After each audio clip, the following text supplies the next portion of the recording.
Hi! This is Revathi. Video చూస్తున్న వారికి, అలాగే లైక్స్, కామెంట్స్‌తో సపోర్ట్ చేస్తున్న వారికి థ్యాంక్ యూ సో మచ్. ఓ ప్రేమ ఓ పగ ఎపిసోడ్ నంబర్ 70. సామ్రాట్ అప్పటికే ఫోన్ మాట్లాడి పెట్టేసి అటువైపుగా చూస్తుండగా శక్తి గడప దాటుకొని ఆ ఇంట్లోకి అడుగు పెడుతుంది. తల్లితో కలిసి శక్తి ఇంట్లోకి రావడం చూసి సామ్రాట్ ఆశ్చర్యపోతూ సోఫాలో నుంచి లేస్తాడు.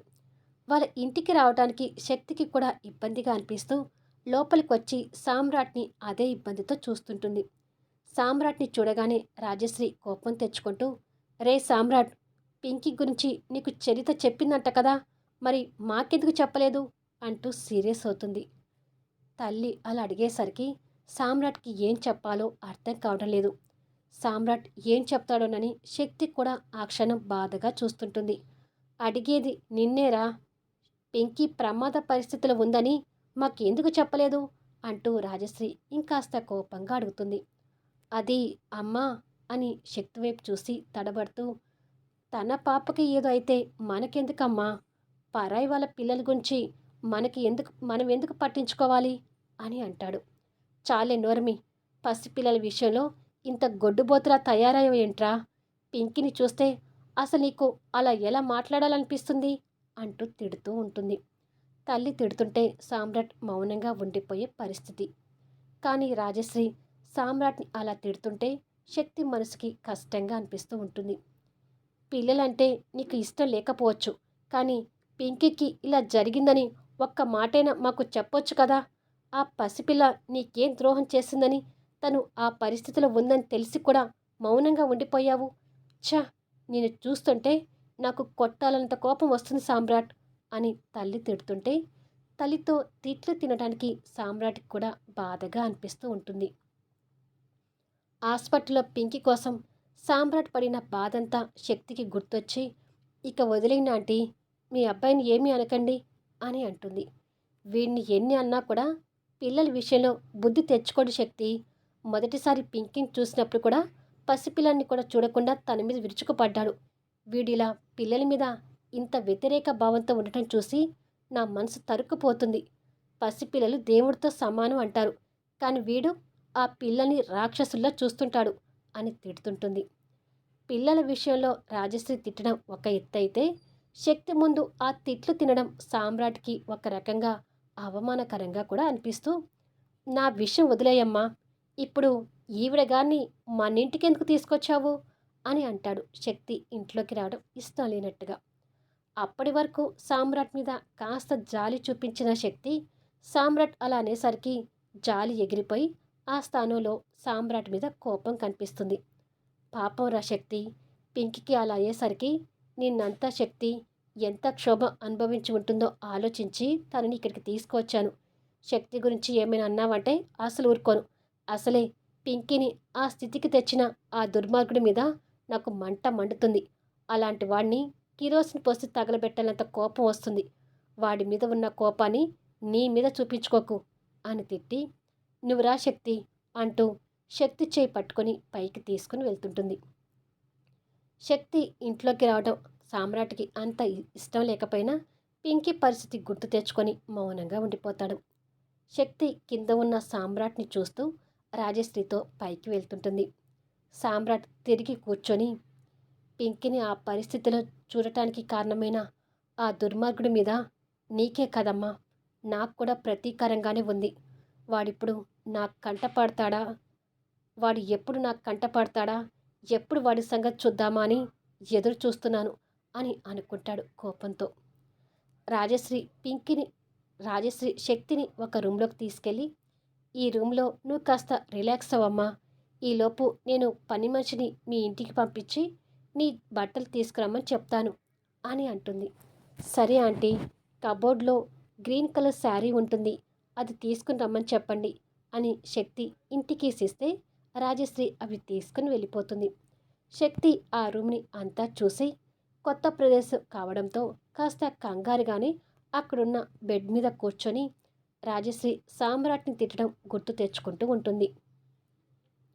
కొద్దిసేపటికి రాజశ్రీ పని మనిషి ద్వారా తెప్పించిన శారీ తీసుకొచ్చి శక్తికి ఇస్తూ, నువ్వు వెళ్ళి స్నానం చెయ్యమ్మా, ఈలోపు నేను పని మనిషితో మార్కెట్కి వెళ్ళి కూరగాయలు తీసుకొచ్చి వంట చేస్తాను. కడుపు నిండా భోజనం చేద్దు గాని అని అంటుంది. రాజశ్రీ మాటలు వినగానే శక్తి కంగారు పడుతూ సామ్రాట్ తనని రేప్ చేయటం గుర్తు తెచ్చుకొని, అమ్మో, సామ్రాట్ ఉన్న ఇంట్లో నేను ఒక్కదాన్ని ఉండాలా అని అనుకొని, నేను ఒక్కదాన్నే ఇంట్లో ఉండాలంటే కాస్త భయంగా ఉంటుందండి. ఇంట్లో ఉన్న వస్తువులతోని ఏదో ఒకటి చేయండి అని అంటుంది శక్తి. అయ్యో, నువ్వు ఒక్కదానివి ఎక్కడున్నావమ్మా? ఇంట్లో మా సామ్రాట్ కూడా ఉన్నాడు కదా! నీకు ఎలాంటి భయం అవసరం లేదు అంటుంది రాజశ్రీ. మనసులో మాట్లాడుకుంటూ, "హ్మ్, సామ్రాట్ ఉన్నాడని నా భయం. కొడుకు ఒక రేపిస్ట్‌గా నన్ను రేప్ చేసిన విషయం తెలియక ఈ తల్లి ఇలా మాట్లాడుతుంది" అని అనుకుంటుంది శక్తి. మార్కెట్ దగ్గరే కాబట్టి తొందరగానే వచ్చేస్తానమ్మా. పైగా వర్షం కూడా వచ్చేలాగా ఉంది. త్వరగా వెళ్ళాలి అని చెప్పి రాజశ్రీ వెళ్ళిపోతుంది. శక్తికి ఆ రోజు జరిగిన రేప్ సీన్ కళ్ళ ముందు కదిలి, ఎంత వేడుకున్నా సామ్రాట్ తనని వదలకుండా అనుభవించి కోరిక తీర్చుకోవడం గుర్తు తెచ్చుకొని, వామ్మో, ఇలాంటి దుర్మార్గుడి దగ్గర ఇప్పుడు నేను ఒంటరిగా ఉన్నాను. పింకీ విషయంలో అతను చేసిన మర్చిని మర్చిపోను. అలాగే అతను నా విషయంలో చేసిన చెడుని అంతకంటే ఎక్కువ మర్చిపోను. ఎప్పటికీ కూడా నా జీవితాన్ని నాశనం చేసిన సామ్రాట్ని క్షమించలేను అని కోపంగా అనుకొని చేతిలో ఉన్న బట్టలు పక్కకు పెట్టి రూమ్ నుంచి బాల్కనీలోకి వచ్చి కిందికి చూసేసరికి సామ్రాట్ పేపర్ చదువుతూ కూర్చుంటే రాజశ్రీ పని మనిషితో కలిసి బయటికి వెళ్ళిపోవడం కనిపిస్తుంది. ఇదెక్కడ గోలరా బాబు, హాయిగా నా ఇంటికి నేను వెళ్ళిపోయేదాన్ని.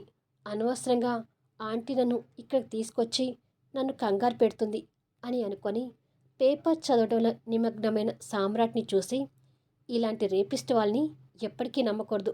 ఆంటీ వచ్చే వరకు నా జాగ్రత్తలో నేను ఉండాలి అని అనుకొని సామ్రాట్ని కాస్త కోపంగానే చూసి రూమ్లోకి వెళ్ళిపోయి, ఆంటీ వచ్చే వరకు డోర్ని గట్టిగా వేసుకొని పెట్టుకోవాలి అని అనుకొని డోర్ వెయ్యబోయేసరికి ఆ డోర్ బోల్ట్ విరిగి కనిపిస్తూ ఉంటుంది. ఓ గాడ్! ఈ డోర్కి బోల్ట్ పనిచేయడం లేదు అని కంగారు పడి, ఈ ఆంటీ ఎప్పుడు వస్తుందో ఏంటో, ఆంటీ వచ్చే వరకు నా ప్రాణాల్ని అరిచేతిలో పెట్టుకొని ఉండాలి, తప్పదు అని అనుకొని, అయినా నేనేంటి ఇలా భయపడుతున్నాను? 10 మంది రౌడీల్ని ఏకధాటిగా వాళ్ళ మక్కిలు విరగొట్టిన దాన్ని. అలాంటిది ఇప్పుడు సామ్రాట్ నా జోలికి వస్తే బతకనిస్తానా? ఎక్కడికక్కడ కీలు విరిచిపెట్టను. నేను నిస్సాయ పరిస్థితిలో ఉన్నప్పుడు నన్ను అనుభవించాడు కానీ ఇప్పుడు అతనికి అంత ఛాన్స్ ఎందుకు ఇస్తాను? ఐఎమ్ స్ట్రాంగ్ లేడీ అని అనుకొని మళ్ళీ ధైర్యం తెచ్చుకొని ఒకసారి రూమ్ నుంచి బయటకొచ్చి కిందికి చూస్తుంది. సామ్రాట్ కూర్చున్న చోటనే కూర్చొని పేపర్ చదువుతూ ఉంటాడు.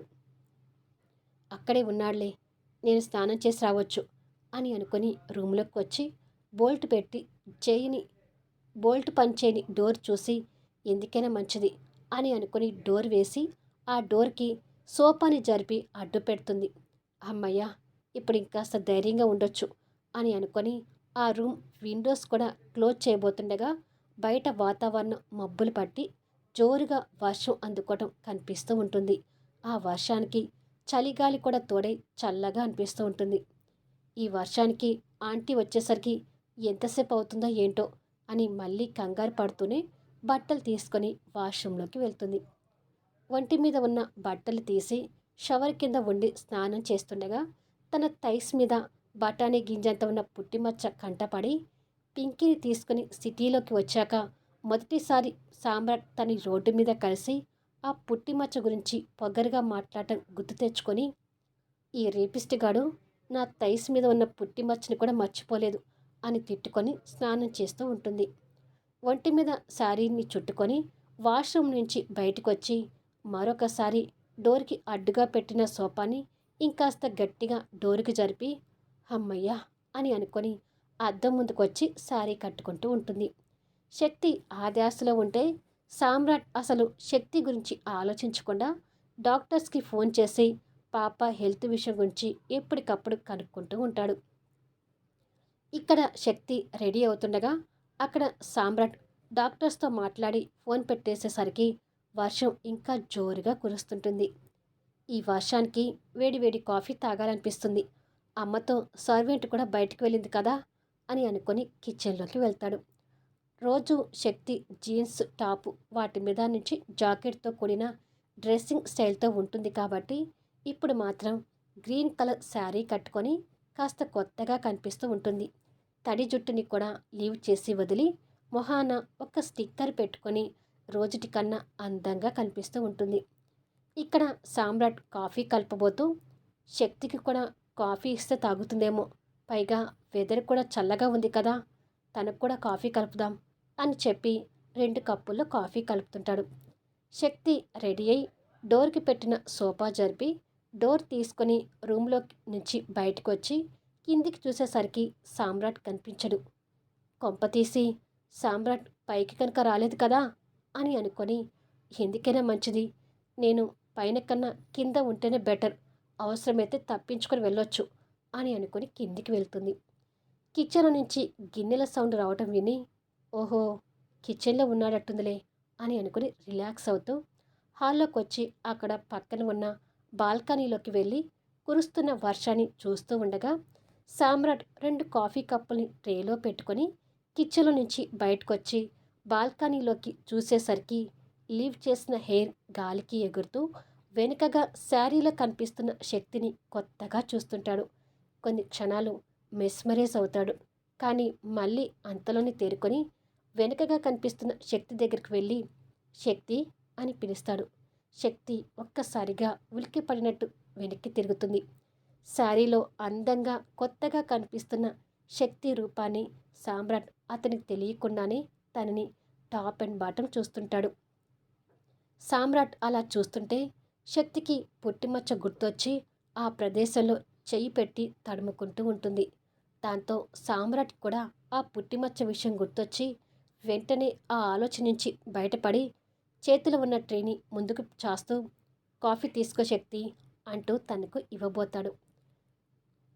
శక్తి ఆ కాఫీ తాగుతుందా లేదా అనుమానంతో వద్దంటుందా అనేది గెస్ చేయండి. వీడియో ఎలా ఉంది అనేది కామెంట్స్లో తెలపండి. అలాగే లైక్స్ ఇచ్చి సపోర్ట్ చేయండి. స్టోరీ బాగుంది అనుకుంటే మాత్రం మీ ఫ్రెండ్స్కి షేర్ చేస్తూ సపోర్ట్ చేయండి. మళ్ళీ నెక్స్ట్ వీడియోలో కలుద్దాము.